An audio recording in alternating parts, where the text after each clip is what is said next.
The U.S. Capitol building and Washington, D.C. are some of the most video-surveilled locations on the planet. Video cameras on light poles in the surrounding areas can swivel and zoom up to 360 degrees. In 2021, the camera quality in an average person's cell phone in their pocket is of a higher quality than 100% of every camera in existence even 10 years ago. It doesn't take a genius to know that every single camera, every single hallway, entry point, doorway, office, front, back, side, and the entire lawn of that building was completely videotaped 24 hours a day from the beginning of that situation to the end, from probably hundreds of angles. In the nearly 7 months since this day happened, which didn't even take place over a full 24-hour span, that video could have been analyzed, processed, and stitched together with a level of clarity and transparency and accuracy probably like no other video recorded location ever in human history, ever. The United States has cameras in space that can zoom down and record places with ridiculous clarity from space.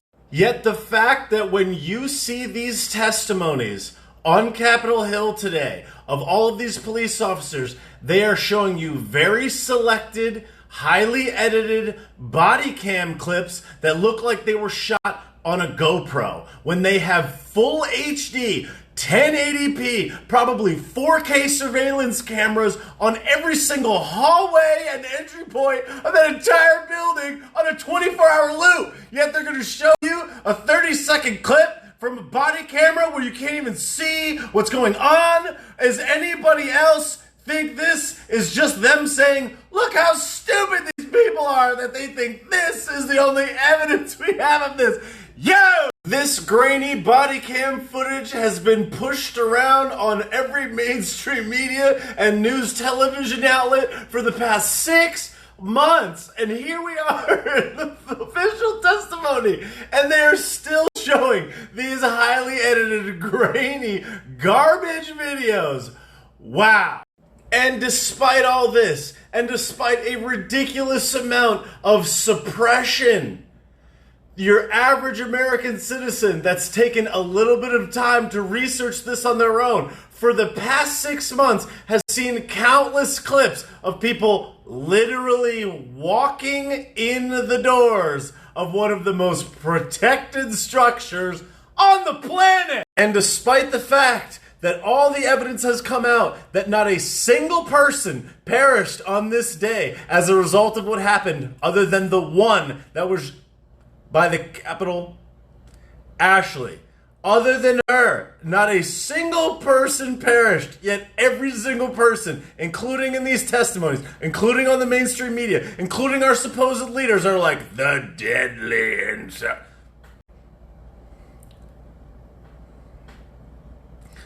Okay, this is a charade and a total embarrassment. And the fact that we are squandering even more time, airtime, and our precious tax dollars to pay for them to parade these guys up there and cry and have the people that are interviewing them cry and compare this to some type of war.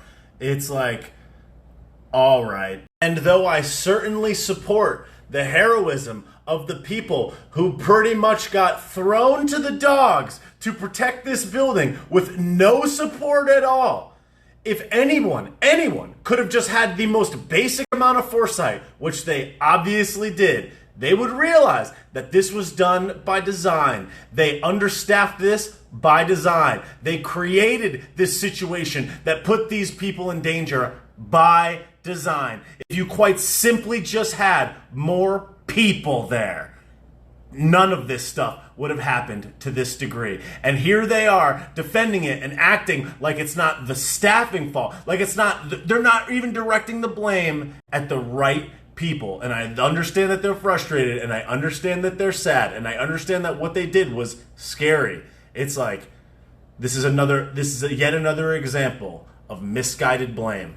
And as these testimonies and every single person gets tugged at their heartstrings, this is yet another emotional manipulation, because the vast majority of people do not take the time to have the depth of understanding to realize when you create and incentivize a thing to happen, when you create an environment for something to happen, you don't need to do it in order for it to occur.